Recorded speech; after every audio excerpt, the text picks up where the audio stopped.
This is a movie that I think leaves such a deep impression on people because it really gets into an old memory of a lot of people have of when you first kind of recognize your parents are people or separate people with their own lives that you don't always know about. And it also comes at an interesting time for him because it's when he's kind of realizing himself as a person. I mean, was that part of the kind of way in for you for thinking about the book as a movie? Yeah, I think so. I mean, I remember, I'm sure in reality it's more gradual than it felt in life, but I do remember sort of waking up one day and suddenly feeling like the world was different, right? And you're suddenly sort of thrust into adulthood, and part of that happens through, I think, your family. I felt really sort of intoxicated by like the mystery of who our parents are, and I don't think I didn't come from a family that I don't think we talked about ourselves in a certain way. And there's actually a great quote by Richard Ford that was read to me last week, that was read to us at the New York Times talk, about how he started making stories before he knew it because he was just trying to understand people, because he grew up in a time when people weren't self-reflecting, they weren't talking about what they were feeling, and he sort of had to pick up the pieces of who his parents were and try to make sense of it. And I think I felt the same way. So something about trying to understand Jerry and Jeanette was also some probably attempt to work something out in myself. Yeah, and Jake, what was a way in for you into this character? It's such an interesting one too, because you get to kind of portray the passage of time for him, because we see him for like a half hour in the beginning, and then later on it's a whole other, he's developed differently in that time as well. Yeah, well, I mean, it was important. The character itself is I don't know, it feels like sort of strangely mythological, sort of like this idea in a child's mind of who his father is and what a father is. And I think he had to make an impression. In fact, there were times even when Paul was editing the movie when I saw it a couple times and I was like, maybe it should be less of him, almost as an idea, like even a fainter idea. Also, just the result of probably watching yourself on screen. But but I did really feel like the way in was that there was no real way in. I think he was he's so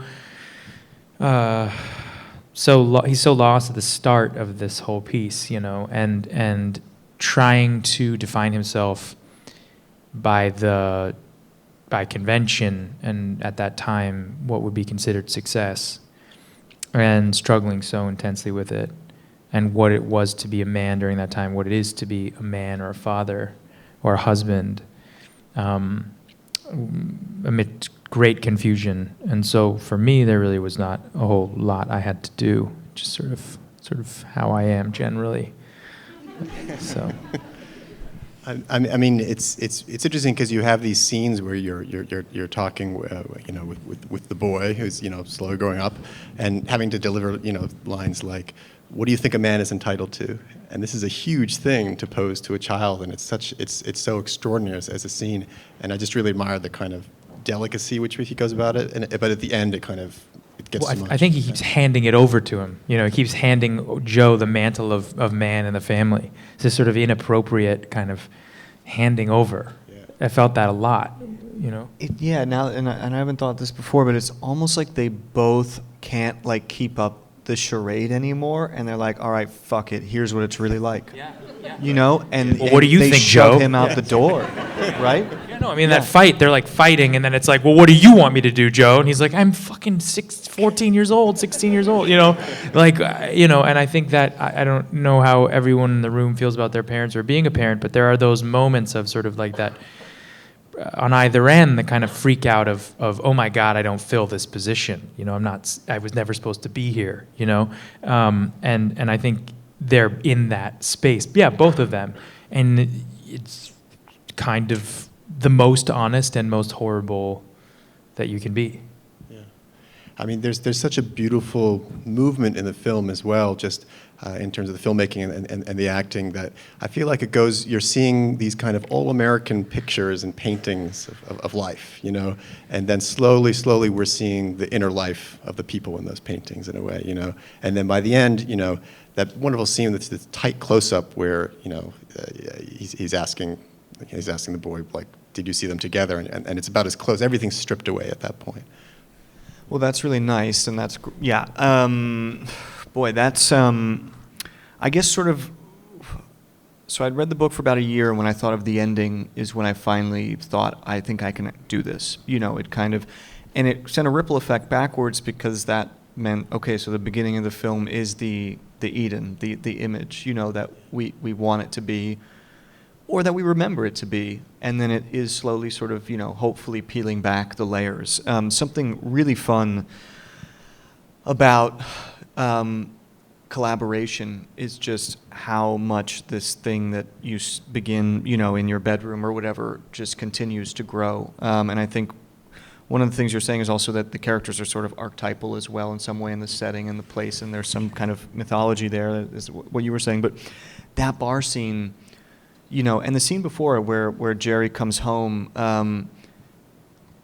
those are two of my favorite scenes in the film, partially because it's so much about what Carey, Jake, and Ed brought to it. And for me as a filmmaker, we shot actually a bunch of other angles for both of those scenes.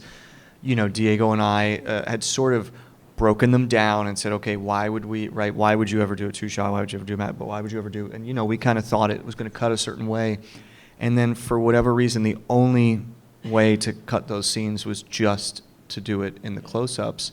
And I never could have known that, and it turned out to be such a fun thing in the edit room to let these guys lead us. Yeah. But I really I struggled with both of those scenes. I mean, admittedly, you know, I think finding my way through those scenes was a difficult one because of the way in which Paul composed the scenes, you know, and they were all of the scenes were beautifully you could feel, even being on the opposite end of it, you could feel how it's just such a strict composition, and you were sometimes totally freed by that, and then you were sometimes totally suffocated by that, and I think that was a choice, you know, because Paul was, you know, I hate to use the word stubborn. It wasn't stubborn. It was like you were sure. You were sure about that. I mean, stubborn at times, but particularly when I think, you know, as an actor or generally as an artist or as a human being, when you're in a space that is uncomfortable, whatever it might be, physical or emotional, you generally want to get out of it. You know, I don't think you know, so I think in that sense, I would be like, I want to get out. How do I get? And you'd be like, just stay. Well, can we move over here? It's just, I think this works. This is right where it's supposed to be, you know? And then that's the frustration in both of those scenes, you know, is how tight that shot is. You can't really make much choice except an internal choice when something is that close on you, you know? Yeah, and then the next shot, of course, you're off like you Right. run off right then. I want to make sure that people have a chance to ask questions. So from the audience, there's maybe a question in the front. Oh, if you could just wait for the mic so everyone can hear you, please. Thank you. Sorry, I have many questions. But just one now.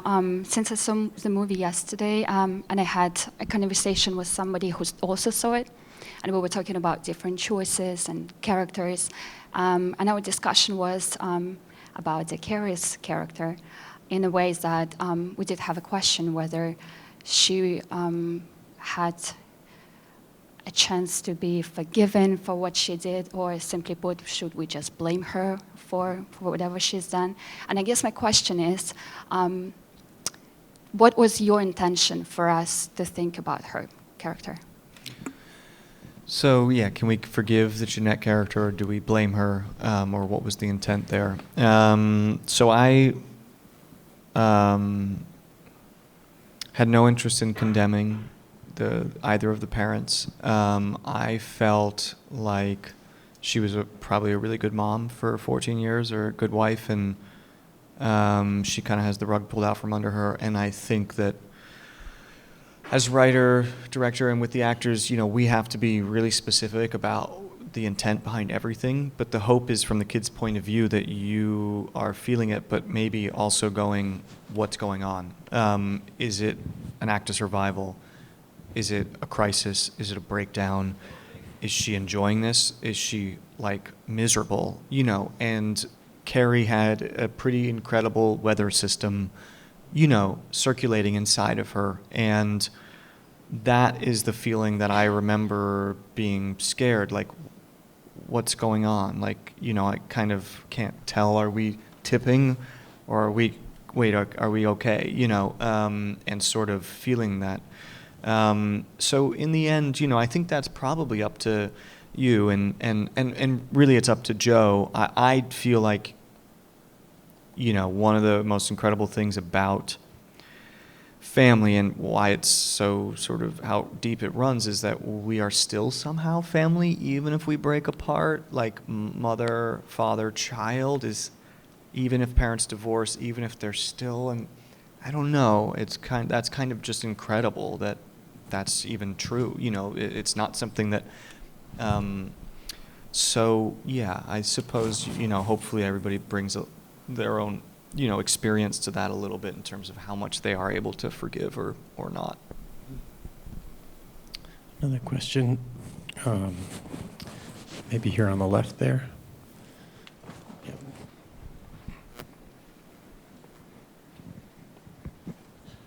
Just an amazingly beautiful, powerful film. Thank you for doing it. The question is, I noticed how you talked about how it was very the composition of the filming.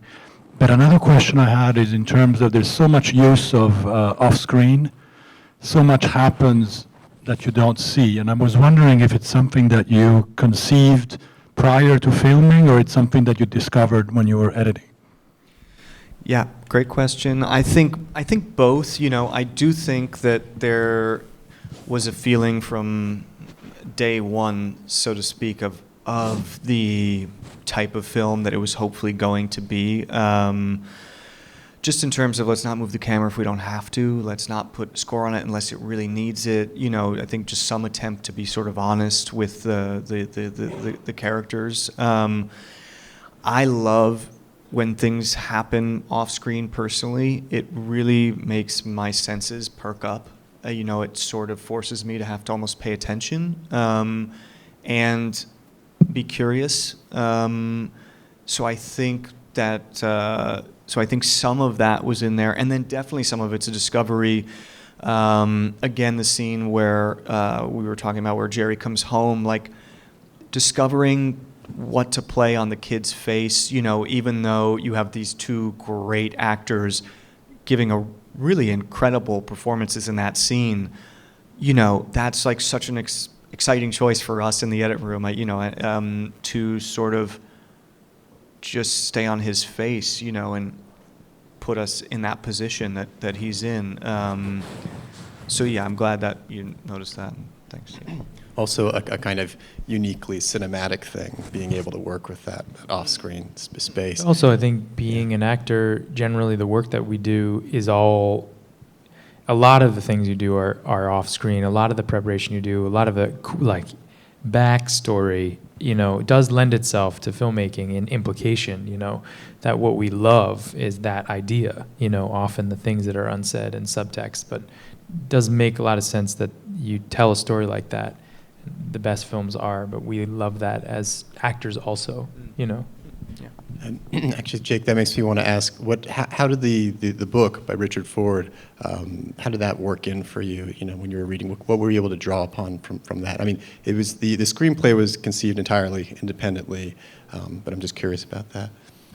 Well, you know, it's funny. I've been in a number of movies that have been adaptations, and it's always a bit of a confusing thing. I think Paul, I have to say, answers this question better than I could answer it in terms of,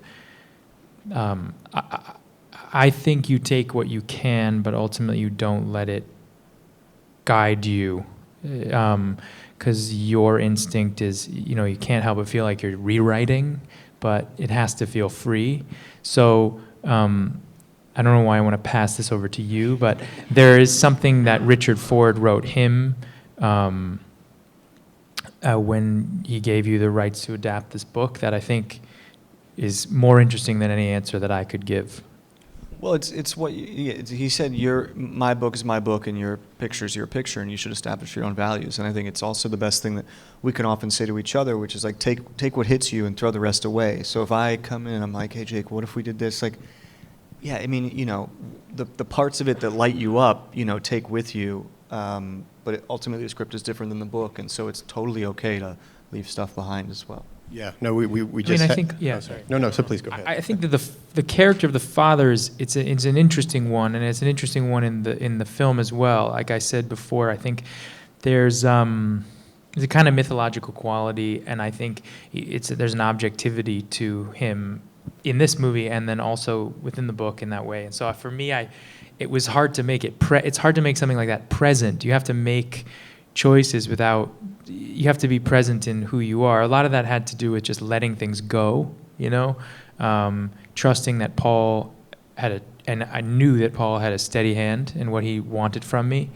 And in terms of behavior, a lot of the times, every time I would veer into what is my default, which is sort of a more, a darker choice, Paul would always sort of say, like, add a smile, which always sort of turned my rudder the other way, and then sort of forced the boat to right again, and it was always an interesting exchange, and made me very present, and outside of sort of looking at this character from afar. Another question from the audience, here in the front.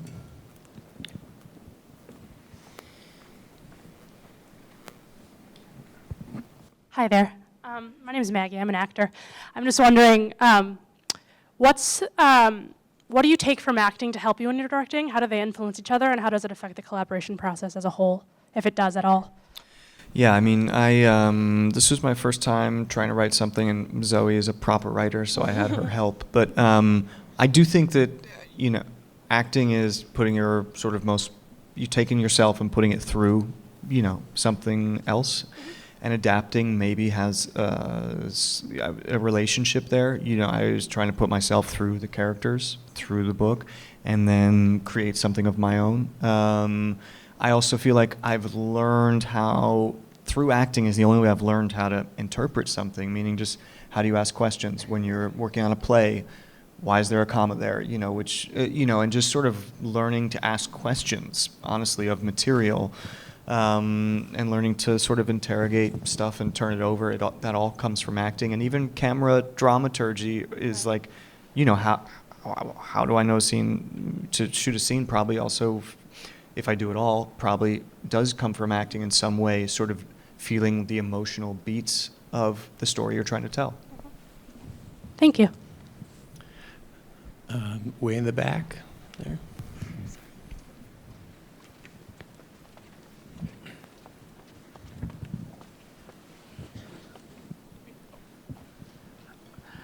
Hi, Paul. Great movie. Thanks for sharing. Just wanted to ask, you were in There Will Be Blood, which was directed by Paul Thomas Anderson, and I just wondering if you took any of that influence from him while you were making this movie as well. Yeah, I mean, I took something from so many experiences. I mean, I'm not sure about Paul in particular. The one of the common threads between a lot of the great filmmakers that I've been lucky to work with is hard work and a lot of care, and sort of leading the way with the sort of focus and the sort of animal instinct to like get it done in a good way.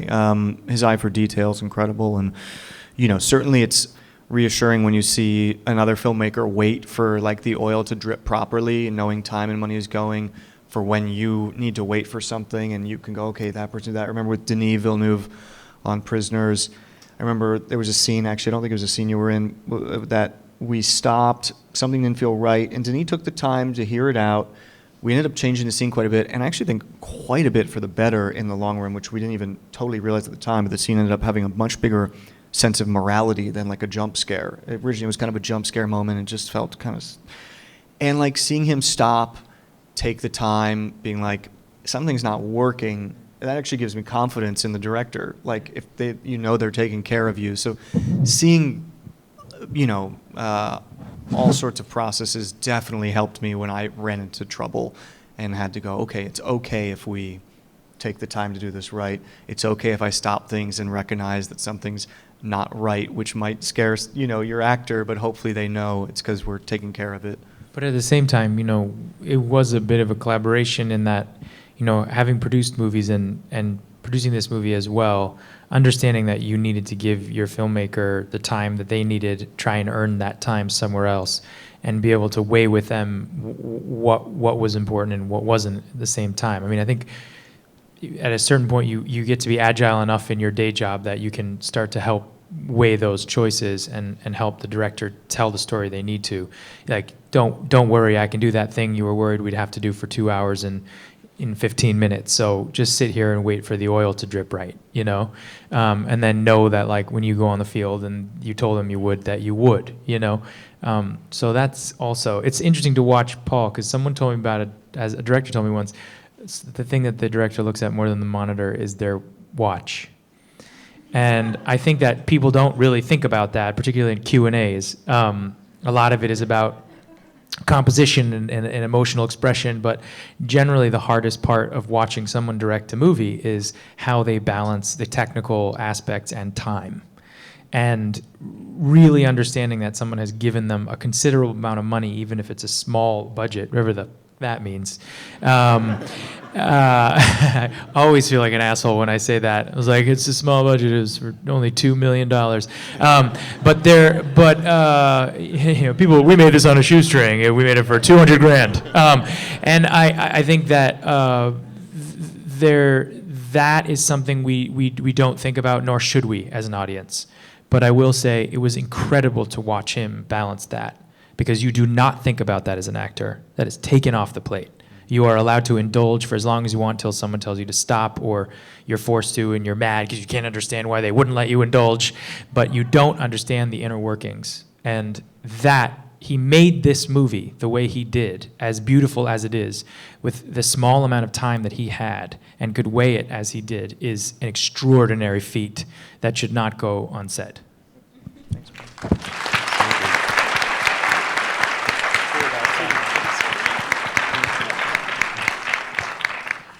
I think we're running to a close, so we just have time for maybe one more question.